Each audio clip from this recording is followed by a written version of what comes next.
Darwin. Les exceptions sont des erreurs se produisant pendant l'exécution d'un programme et entraînant la plupart du temps l'arrêt de celui-ci. Nous allons donc apprendre tout au long de cette formation à gérer ces exceptions-ci. Pour commencer, je vais donc provoquer une exception. Donc ici, je vais commencer par déclarer dans ma méthode principale main deux variables, la variable a que je vais par exemple initialiser à 5 et la variable b que je vais initialiser à 0. Une fois que j'ai créé mes variables a et b, je vais essayer d'afficher la division de ces deux variables. Je vais par exemple ici choisir de diviser a par b comme ceci. J'enregistre maintenant ma classe et j'exécute ma méthode, et comme vous pouvez le voir, j'ai ici dans la console une erreur qui apparaît me disant donc que je ne peux pas effectuer une division par 0 comme c'est marqué ici à cet endroit-là.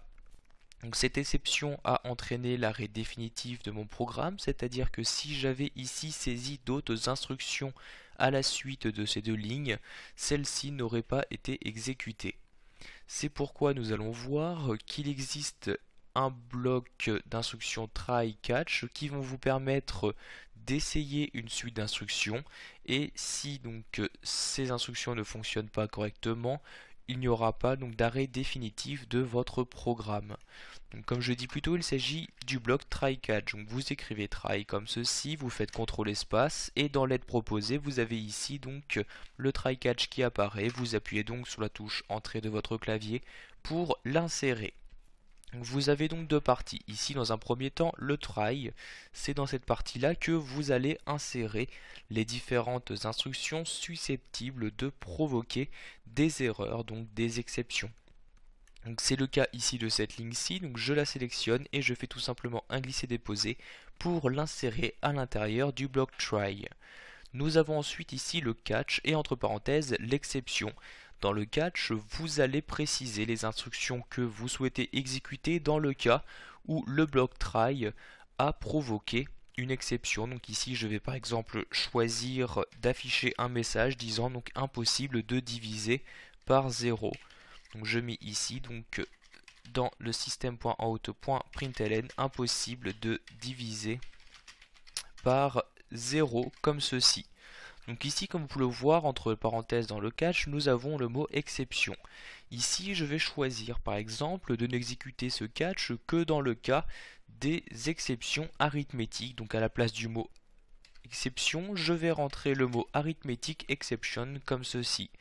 Je vais maintenant tester ceci, donc j'enregistre ma classe, je l'exécute avec ce bouton là, et comme vous pouvez le voir, vu qu'ici il n'est toujours pas possible de diviser par 0, automatiquement les instructions du bloc catch ont été exécutées. On m'affiche alors dans la console impossible de diviser par 0, chaîne de caractères que j'ai bien choisi d'exécuter donc dans cette partie-ci. Donc ce bloc try catch vous permet de gérer les exceptions dès que celle-ci est détectée. Nous allons voir qu'il existe également un moyen qui va vous permettre de détecter une exception mais de ne pas donc la gérer directement. Donc pour cela, je vais ici donc créer une classe dans le package exception. Je fais ici un clic droit, je clique sur new puis sur classe. Je vais par exemple créer une classe compte B comme ceci. Je clique sur finish. Dans cette classe, je vais tout d'abord choisir de créer un attribut privé. Donc un attribut que je vais mettre en double, et je vais mettre ici solde comme ceci. Nous allons maintenant donc insérer une méthode retrait. Donc je mets ici public void car il s'agit d'une méthode publique et qui va ne renvoyer aucun résultat. Je nomme cette méthode retrait comme ceci et nous allons retirer un montant que je déclare en tant que double. Donc je mets ici double retrait entre parenthèses comme ceci. J'insère maintenant les accolades et c'est dans ce bloc, donc dans cette méthode, que je vais ici faire un test. Je vais par exemple ici tester donc si le montant du retrait est supérieur au solde, alors je vais le déclarer comme exception. Je dois donc pour cela, dès donc le début de cette méthode, ajouter ici un throws comme ceci et j'insère le mot exception de cette manière. Maintenant, je vais pouvoir faire mon test. Donc je fais ici le test, donc pardon, ici je ne veux pas utiliser le paramètre retrait, mais le paramètre montant comme ceci. Donc dans mon test, donc j'insère ici le if, je vais tester donc si le montant est inférieur ou égal au solde, alors je peux effectuer ce retrait-ci. Je vais donc ici retirer donc du solde le montant. Donc je fais ici solde moins égal montant comme ceci. Maintenant, donc dans le cas où le montant que je souhaite retirer est supérieur au solde, alors je souhaite déclencher une exception. Je fais donc ici un throw new exception comme ceci. Et entre les parenthèses, ici de mot exception, je vais pouvoir préciser par exemple quelle chaîne de caractères je souhaite renvoyer lorsque je souhaiterai plus tard traiter cette exception-là. Je vais par exemple ici choisir d'afficher solde insuffisant comme ceci. Donc maintenant, nous avons inséré ici donc le test pour tester si le montant à retirer est supérieur ou non au solde présent dans le compte bancaire. Nous allons maintenant dans la méthode principale main donc tester ceci. Donc tout d'abord, je mets toute cette partie-là en commentaire pour qu'elle ne s'exécute plus. Et je vais maintenant donc faire des retours à la ligne, créer dans un premier temps un nouveau compte. Donc ici je mets compte B, je vais par exemple le nommer CB est égal à new compte B comme ceci. Donc j'insère maintenant le point virgule, je vais ajouter un solde ici à ce compte. Donc pour cela, j'ai oublié ici, donc vu que j'ai mis solde en privé, je dois insérer les getters et setters. Donc je fais un clic droit ici, je clique sur source, puis générer getter et setter, je vais les générer pour solde. Je clique donc sur OK. Donc les getters et setters ont été générés. Je vais donc maintenant pouvoir exploiter donc, le solde à partir de ma classe main. Donc je fais un cb.setSolde pour définir le solde.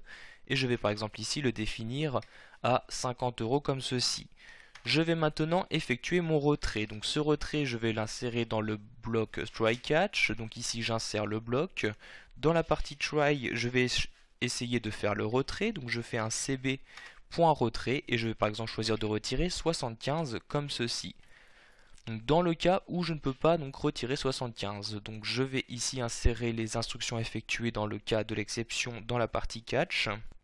Je vais choisir ici d'afficher donc le message que j'ai choisi d'insérer ici dans la partie exception. Donc vous voyez ici j'ai utilisé la variable e, je vais donc faire un e.getMessage comme ceci. Ceci va me permettre de récupérer le message inséré dans l'exception. Si maintenant j'exécute ma classe main, vous pouvez voir qu'on m'affiche solde insuffisant. En effet, je souhaite retirer 75 alors que je ne possède que 50 sur mon compte. En revanche, si j'essaye de faire un retrait de 25, donc j'enregistre et j'exécute, vous pouvez voir ici que je n'ai aucun message qui apparaît. Ceci veut donc dire que le retrait s'est correctement déroulé. Voilà, vous savez maintenant comment gérer les exceptions en Java, que ce soit directement à l'aide du bloc try-catch ou reporter donc la gestion de ces exceptions avec le throws.